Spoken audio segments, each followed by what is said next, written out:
அல்லேலூயா அல்லேலூயா. கர்த்தருடைய நாமம் மகிமைப்படுவதாக. அல்லேலூயா அல்லேலூயா.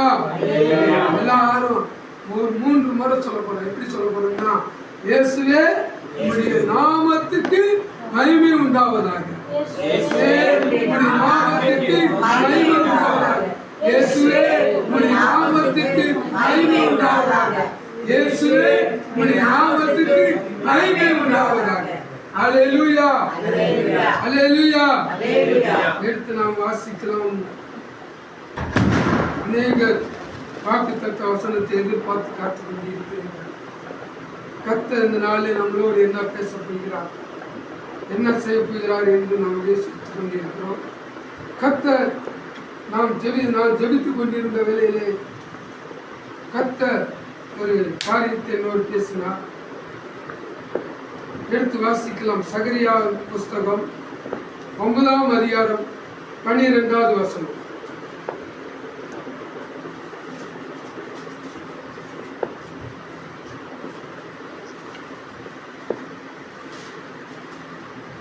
பக்கம் 1099. Jesus Christ, the power of Jesus. Hallelujah. சகரியா 9:12 வசனம். நம்பிக்கையுடைய சிறைகளே அரணுக்கு திரும்புங்கள், இரட்டிப்பான நன்மையை தருவேன், அது இன்றைக்கே தருவேன். அல்லேலூயா அல்லேலூயா. கர்த்தர் நமக்கு இந்த வருடத்துல என்ன செய்ய போகிறார்? இரட்டிப்பான நன்மையை தேவன் நமக்கு தரப்போகிறார். அல்லேலூயா. இயேசு கிறிஸ்து அவர் இரட்டத்தனியாக ஆசீர்வதிக்கிற தேவன். அல்லேலூயா. யோபுவினுடைய வாழ்க்கையில் முன்னிருந்த காட்டிலும் திரும்பவும் அவருடைய விசுவாச வாழ்க்கையில் செய்த பொழுது இரட்டத்தனியான ஆசீர்வாதத்தை யோபு பெற்றுக் கொண்டார். அல்லேலூயா. நாம் பெருஜாதிகளாய் இருந்த காலத்தில் ஒரு நன்மை கூட பெற்றுக்க மாட்டோம். ஆனால் இன்றைக்கு தேவனுக்குள்ளாய் விசுவாசத்துக்குள்ளாய் நிற்கிற நாம் தேவனுக்குள்ளாய் என்னத்தை பெற போகிறோம்? இரட்டத்தனியான ஆசீர்வாதத்தை பெற போகிறோம். ஆமென். அல்லேலூயா. விசுவாசிக்கிறவர்கள் அல்லேலூயா சொல்லுங்க. அல்லேலூயா அல்லேலூயா. அது ஆண்டவர் சொல்கிறார், நம்பிக்கையுடைய சிறைகளே. ஆமென். அவர் என்ன சொல்றாரு? நம்பிக்கையுடைய சிறைகளே என்ன திரும்புங்க, அரணுக்கு திரும்புங்க. அல்லேலூயா. அரண் நமக்கு அரண் எங்க இருக்கிறது? இயேசு கிறிஸ்து தான் நமக்கு அரண். இயேசு கிறிஸ்து தான் நமக்கு பாதுகாப்பு. இயேசு கிறிஸ்து தான் நம்முடைய கவசம். இயேசு கிறிஸ்து தான் நம்முடைய வேலி. அல்லேலூயா. அதாவது ஆண்டவர் சொல்றாரு, அன்றைக்கு ஆதாமையும் ஏவாளையும் உருவாக்கி அந்த ஏதேன் தோட்டத்துல ஆண்டவர் வைத்திருக்கும் பொழுது அவர்களுக்கு வேலியை போட்டு வைத்திருந்தார். அல்லேலூயா. அவர்களுக்கு ஒரு காம்பவுண்டை போட்டு வைத்திருந்தார். அவர்களுக்கு ஒரு பெரிய இடத்தை ஆயத்தம் பண்ணி வைத்திருந்தார். அந்த இடத்துக்கு அது ஒரு பாதுகாப்பான ஒரு அரண். அங்க நீங்க யோபுவின் புஸ்தகம் 1ஆம் அதிகாரத்தை அங்க வாசிக்கும் போது ஆண்டவர் சொல்வாரு, பிசாச பார்த்து கேட்பாரு, என் தாசனாகிய யோபுவின் மேல் கவனம் வைத்தாயோ அப்படி கேட்கும் பொழுது நீங்க ஒரு விஷயம் கூட அந்த 1ஆம் அதிகாரத்தை திருப்பிக் கொள்ளலாம். யோபுவின் புஸ்தகம் 1ஆம் அதிகாரத்தை திருப்பிக் கொள்ளலாம். கர்த்தர் சாத்தானை நோக்கி, என் தாசனாகிய யோபின் மேல் கவனம் வைத்தாயோ? உத்தமனும் சன்மார்க்கனும் தேவனுக்கு பயந்து பொல்லாப்புக்கு விலகுவனாகிய அவனைப் போல 10ஆம் வசனம். நீர் அவனையும் அவன் வீட்டையும் அவனுக்கு உண்டான எல்லாவற்றையும் அவனுக்கு உண்டான எல்லாவற்றையும் சுற்றி வேலி அடைக்கவில்லையோ? அப்ப யார் சொல்றது? பிசாசு சொல்லுகிறான், நீங்க யோபுவினுடைய வாழ்க்கையில என்ன செஞ்சிருக்கீங்க? ஒரு வேலியை அடைத்து வச்சு அந்த வேலிக்குள் நீங்கள் வர வேண்டும். அதுதான் ஆண்டவர் சொல்றார், நம்பிக்கையுடைய சிறையிலே எங்க வாங்க? அரணுக்கு திரும்புங்கள். அல்லேலூயா. அடுத்து வாசிக்கலாம். அவன் கைகளின் கிரியைகளை ஆசீர்வதித்தீர். அவன் கைகளின் கிரியை ஆசீர்வதித்தீர். அவனுடைய சம்பத்து தேசத்தில் பெருகிற்று. அவனுடைய சம்பத்து தேசத்தில் பெருகிற்று. அல்லேலூயா, அல்லேலூயா. அப்ப நீங்கள் தேவனுடைய ஒரு ஆலயக்குள்ளாய் அவருடைய வேலைக்குள்ள நீங்கள் வரும் பொழுது அவர் தேவனுடைய கரம் என்ன செய்கிறதா? ஆசீர்வதிக்கிறது. ஆமென். அவன் கைகளின் கிரியை ஆசீர்வதித்து அவனுடைய சம்பத்து தேசத்தில் பெருகிற்று. அல்லேலூயா. அப்ப தேவனாய் இயேசு கிறிஸ்து நம்மளை என்ன செய்ய போகிறார்? இந்த 2026 வருடத்துல நம்மளை ஆசீர்வதிக்க போகிறார். நம்முடைய சம்பத்தை தேசத்தில் பெருக செய்ய போகிறார். நம்முடைய எதிராளியெல்லாம் பார்த்துக்க போறாங்க. இவர்கள் தேவனுடைய பிள்ளைகள், இவர்கள் ஆசீர்வதிக்கப்பட்டவர்கள். இவர்களுடைய சம்பத்து தேசத்தில் பெருகிவிட்டது. அல்லேலூயா, அல்லேலூயா. நம்மால் இவர்களை ஒன்றும் செய்ய முடியாது என்ற நிலைமை எதிர்க்கு வரப்போகிறது. அல்லேலூயா, அல்லேலூயா. நம்மளை பார்த்து உங்களை 2025 வருடத்திலே அநேகர் உங்களை பார்த்து என்ன செஞ்சிருக்கலாம்? எவனமாய் பேசியிருக்கலாம், கேலியாய் பார்த்து சிரித்திருக்கலாம், நம்மளை பார்த்து ஒரு அற்பமாய் எண்ணி இருக்கலாம். ஆனா ஆண்டவர் சொல்றாரு, ஆரம்பம் அற்பமா இருந்தாலும் விடுவு சம்பூர்ணம். அல்லேலூயா. ஆண்டவர் ஆரம்பம் எப்படி இருக்கும் சொல்லுங்க? ஆரம்பம் ஆனால் முடிவு சம்பூர்ணமாய் இருக்கும். ஆமென். அல்லேலூயா. உற்சாகமாய் அல்லேலூயா சொல்லுவோமே. அல்லேலூயா. தேவன் இந்த நாட்களில் 2026ல எல்லாரும் கை வச்சுக்கங்க, இதயத்துல கை வச்சுட்டு யோபுவை ஆசீர்வதித்த தேவன் என்னையும் இந்த தேசத்தில் ஆசீர்வதிக்க போகிறார். என் சம்பத்தை தேசத்தில் பெருக செய்ய போகிறார். நான் 2026 டிசம்பருக்குள்ளாக நான் என் கண்களால் அதை காண்பேன். அல்லேலூயா, அல்லேலூயா. இந்த தேசத்துல தேவன் நம்மளை என்ன செய்ய போகிறார்? ஆசீர்வதிக்க போகிறார். அப்ப நம்ம என்ன செய்யணும்? ஆண்டவர் என்ன சொல்றாரு? நம்பிக்கையுடைய சிறைகளே எங்க திரும்புங்க? அரணுக்கு திரும்புங்க. நீங்கள் தேவனுடைய ஆலயக்குள்ளாய் அவருடைய வேலைக்குள்ளாய் நீங்கள் வரும் பொழுது தேவன் உங்களை ஆசீர்வதிக்க அந்த ஆசீர்வாதத்தை யாரும் என்ன செய்ய முடியாது? பறித்து கொள்ள முடியாது. அல்லேலூயா, அல்லேலூயா. அவர் யாரும் கூட்டக்கூடாதபடி திறக்கிற தேவன். அல்லேலூயா. அவர் திறக்கிறத யாரும் கூட்ட முடியாது. அவர் கூட்டுறத யாருமே திறக்க முடியாது. உங்கள் கொடுக்கிற ஆசீர்வாதத்தை சத்துருவாகிய பிசாசானவன் எடுத்துக்கொள்ள முடியாது. அல்லேலூயா.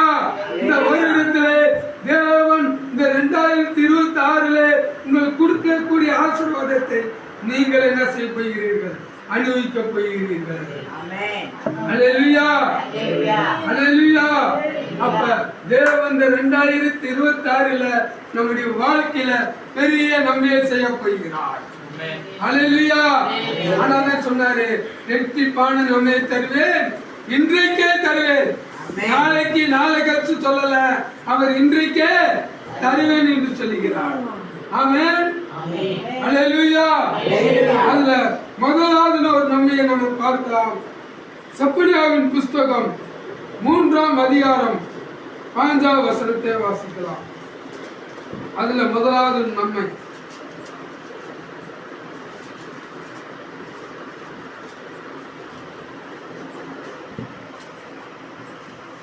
பக்கம் 1089, 3:15. கர்த்தர் உன் ஆக்கினைகளை அகற்றி உன் சத்துருக்களை விலக்கினார். இஸ்ரவேலின் ராஜாவாகிய கர்த்தர் உன் நடுவில் இருக்கிறார். இனி தீங்கை காணாதிருப்பாய். ஹல்லேலூயா, ஹல்லேலூயா, ஹல்லேலூயா. கர்த்தர் முதலாவது ஒரு நன்மையை சொல்றாரு, நீ உன்னுடைய வாழ்க்கையில் என்ன காணாதிருப்பாய்? தீங்கை காணாதிருப்பாய். ஆமென், ஹல்லேலூயா. வெற்றிப்பான நன்மை தெரிவினாரு. அதுல முதலாவது நன்மை என்ன நன்மைன்னு சொன்னா, கர்த்தர் உன் நடுவில் இருக்கிறார், இனி நீ தீங்கை காணாதிருப்பாய். ஹல்லேலூயா. அப்ப இங்க தேவன் என்ன செய்கிறார்? இந்த நம்முடைய வாழ்க்கையில் தீங்கு வராத அளவுக்கு முதல்ல என்ன செய்யறார்? நம்ம சுற்றி இருக்கிறார் ஆக்கினிகளை அகற்றுகிறார். ஹல்லேலூயா. நம்முடைய வாழ்க்கையில் இருக்கிற எல்லாம் அகற்றாரு. ஆக்கினி இருந்தா என்னது? அதாவது முதலாவது நம்முடைய வாழ்க்கையில் இருக்கிற இந்த பாவங்கள் சாபங்களை கர்த்தர் நம்மளை விட்டு என்ன செய்கிறார்? முதலாவது அகற்றுகிறார். ஆமென், ஹல்லேலூயா. நம்முடைய பாரம்பரியமாக அன்றைக்கு இஸ்ரவேல் ஜனங்களை பின்தொடர்ந்து வந்த அந்த பார்வோனின் சாபங்கள் பாவங்கள் எல்லாவற்றையும் முதலாவது உங்களையும் உங்கள் குடும்பத்தில் இருக்க உங்கள் பிள்ளைகளுடைய வாழ்க்கையிலும் உங்களுடைய குடும்பங்களிலும் முதலாவது அவர் என்ன செய்ய போகிறார்? இப்பொழுது பாவங்களையும் சாபங்களையும் அகற்ற போகிறார். ஹல்லேலூயா. அதை அகற்றும் உடனே உன் சத்துருக்களை விலக்கினார். ஹல்லேலூயா. உங்களுக்கு எதிராக நிற்கிற மனிதன் ஆவியோ பிசாசு ஆவியோ அந்த சத்துருக்களை கர்த்தர் இந்த நாளில் என்ன செய்கிறார்? விலக்க. ஹல்லேலூயா, ஹல்லேலூயா. ஆட்டோமேட்டிக்கா நம்முடைய வாழ்க்கையில இந்த சத்துரு நம்மளை விட்டு விலக்கிட்டாருன்னா ஆசீர்வாதத்தை தடை பண்றதுக்கு யாராலும் முடியாது. ஹல்லேலூயா, ஹல்லேலூயா. இந்த சத்துருவானவன் நம்முடைய ஆசீர்வாதத்தை எப்படியா பிடுங்கணும். அவனுடைய ஆசை என்ன? நம்முடைய ஆசீர்வாதத்தை பிடிங்கணும். நம்முடைய சம்பத்தை என்ன செஞ்சிடணும்? பிடிங்கணும். அன்றைக்கு யோபு மேல எப்படி கண் வைச்சா? இவனுடைய ஆசீர்வாதத்தை பிடுங்கணும், இவனுடைய சம்பத்தை பிடுங்கணும், இவனுடைய மதிப்பு மிக்க பேர் இந்த தேசத்தில் என்ன செய்யணும்? கெடுக்கணும் என்று சொல்லி அவனுடைய ஆசீர்வாதத்தின் மேல் அவனுக்கு உண்டான ஆஸ்திகளை மேல் என்ன செய்தான்? கைகளை வைத்தான். ஆனாலும் அவன் தேவன் மேல் வைத்திருந்த நம்பிக்கை அவன் இழக்கல. ஹல்லேலூயா. யார் மேல வச்சிருந்த நம்பிக்கை இழக்கல? அந்த யோபு 1ஆம் அதிகாரம் கடைசி வசனத்தை வாசிக்கலாம். இவை எல்லாவற்றிலும் பாவம் செய்யவும் இல்லை, தேவனை பற்றி குறை சொல்லவும் இல்லை. ஹல்லேலூயா, ஹல்லேலூயா. 21ஆம் வசனத்தை வாசிக்கலாம்.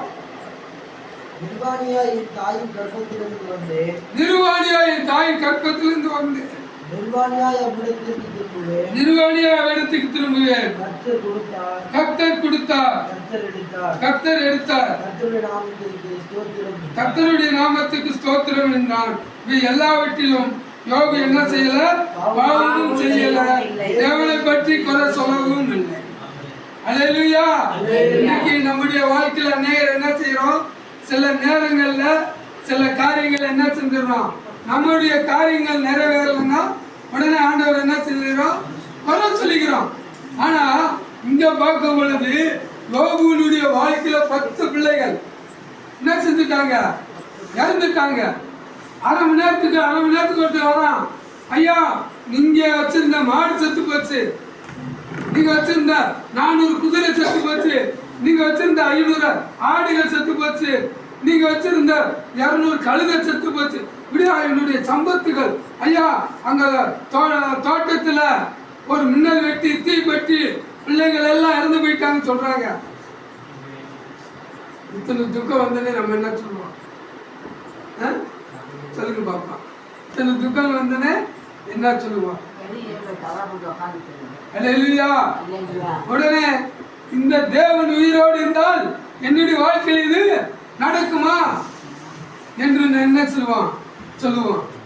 கடந்த நாட்களில் அருமையான ஒரு சகோதரியுடைய கணவர் இறந்து விட்டார். அப்ப அந்த சகோதரி என்ன செய்கிறார், ஒரு வேதத்தை அறிந்து சத்தியம் உள்ளதா இருந்தபடினால அந்த விசுவாசத்தை விடலை. கணவர்கள் இருந்தார், கர்த்தர் என்னை விட்டு போகல இருந்த ஒரு வைராக்கியத்தோடு இருந்தார்கள். ஆனால் அவர்கள் சுற்றி இருந்த சொந்த ஜனங்கள் பந்துக்கள் என்ன சொல்றாங்க, ஓன் இயேசு உயிரோடு இருந்திருந்தா எதுக்கு உன் புருஷன் சாகணும், ஓன் இயேசு உயிரோடு இருந்திருந்தா. அப்ப நாங்க போகும்போது பேசும்பொழுது அவங்க சொல்றாங்க, ஐயா இயேசு சாமி இருக்காருல்ல, எதுக்கு இந்த வயசுல அவரை எடுத்துக்கணும். அப்ப அந்த அவிசுவாசத்தின் வார்த்தைகளை உள்ள விடும் பொழுது என்ன செய்யுது, நம்முடைய விசுவாசம் நம்மளை விட்டு போய் விடுகிறது. அதனால ஆண்டவர் சொன்னாரு, நம்பிக்கையுடைய சிறைகளே நீங்கள் எங்க வரணும், அரணுக்கு வர வேண்டும், அரணுக்கு திரும்ப வேண்டும். அல்லேலூயா. நீங்கள் அந்த நம்பிக்கை உள்ளவர்களாய், சிறைகள் உள்ளவர்களாய் நீங்கள் தேவனிடத்தில் வரும் பொழுதுதான் இந்த ரெட்டிப்பான நம்பியை நீங்கள் சுதந்திரித்துக் கொள்ள முடியும். ஆமென். இத்தனை இழந்த பிறகு யோபு என்ன செய்யல, நான் ஒரு பாவமும் செய்யல, தேவனை பற்றி என்ன சொல்லல, குறையும் சொல்ல. அல்லேலூயா, அல்லேலூயா. நானும் கடந்த நாட்கள்ல பெரிய பிசினஸ் பண்ணிட்டு தான் அந்த பிசினஸ்ல லாஸ் ஆகிட்டு தான் வந்தேன்.